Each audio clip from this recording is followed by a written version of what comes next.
steady, masterful, with death 100 seconds away. His heart gave a sudden bursting leap into his throat when he felt something give. Another effort, and in the powder-choked vault there rang out a thrilling cry of triumph. His hands were free. He reached forward to the fuse, and this time a moaning, wordless sob fell from him, faint, terrifying, with all the horror that might fill a human soul in its inarticulate note. He could not reach the fuse because of the thong about his neck. He felt for his knife. He had left it in his room. 60 seconds more. 40. 30. He could see the fiery end of the fuse almost at his feet. Suddenly his groping fingers came in contact with the cold steel of his pocket revolver, and with a last hope he snatched it forth, stretching down his pistol arm until the muzzle of the weapon was within a dozen inches of the deadly spark. At his first shot the spark leaped, but did not go out. After the second there was no longer the fiery, creeping thing on the floor, and, crushing his head back against the sacks, Howland sat for many minutes as if death had in reality come to him in the moment of his deliverance. After a time, with tedious slowness, he worked a hand into his trousers pocket, where he carried a penknife. It took him a long time to saw through the rawhide thong about his neck. After that he cut the rope that bound his ankles.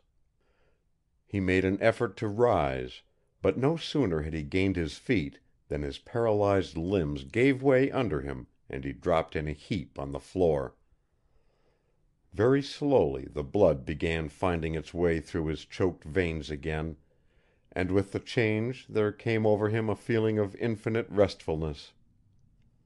He stretched himself out, with his face turned to the black wall above, realizing only that he was saved, that he had outwitted his mysterious enemies again, and that he was comfortable. He made no effort to think, to scheme out his further deliverance. He was with the powder and the dynamite, and the powder and the dynamite could not be exploded until human hands came to attach a new fuse. MacDonald would attend to that very soon, so he went off into a doze that was almost sleep. In his half-consciousness there came to him but one sound, that dreadful ticking of his watch. He seemed to have listened to it for hours when there arose another sound, the ticking of another watch. He sat up, startled, wondering, and then he laughed happily as he heard the sound more distinctly. It was the beating of picks on the rock outside. Already MacDonald's men were at work clearing the mouth of the coyote.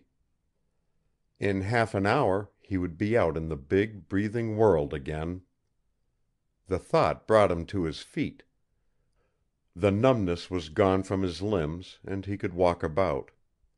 His first move was to strike a match and look at his watch. 10:30. He spoke the words aloud, thinking of Mélisse. In an hour and a half he was to meet her on the trail. Would he be released in time to keep the tryst? How should he explain his imprisonment in the coyote so that he could leave MacDonald without further loss of time? As the sound of the picks came nearer, his brain began working faster. If he could only evade explanations until morning, and then reveal the whole dastardly business to MacDonald.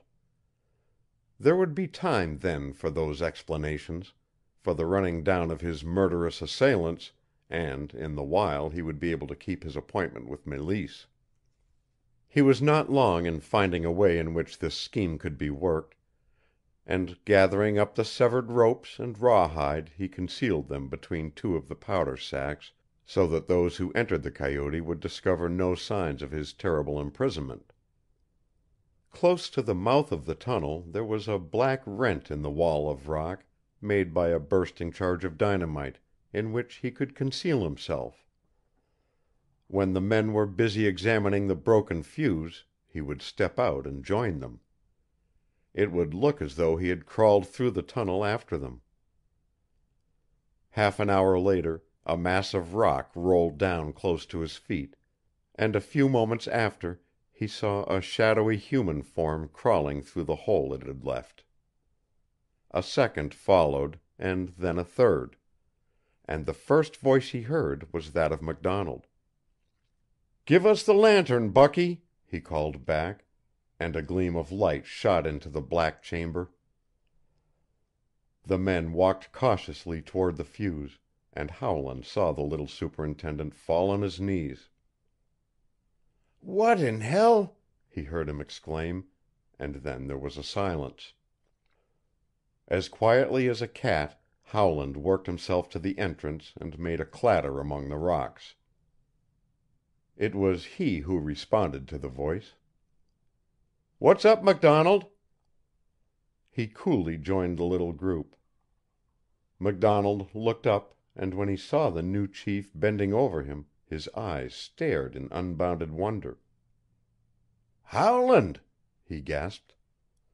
It was all he said, but in that one word and in the strange excitement in the superintendent's face, Howland read that which made him turn quickly to the men, giving them his first command as general-in-chief of the road that was going to the bay. "Get out of the coyote, boys," he said. "We won't do anything more until morning." To MacDonald, as the men went out ahead of them, he added in a low voice: "Guard the entrance to this tunnel with half a dozen of your best men tonight, MacDonald. I know things which will lead me to investigate this tomorrow. I'm going to leave you as soon as I get outside. Spread the report that it was simply a bad fuse. Understand?" He crawled out ahead of the superintendent, and before MacDonald had emerged from the coyote, he had already lost himself in the starlit gloom of the night, and was hastening to his tryst with the beautiful girl, who, he believed, would reveal to him at least a part of one of the strangest and most diabolical plots that had ever originated in the brain of man. Chapter 9.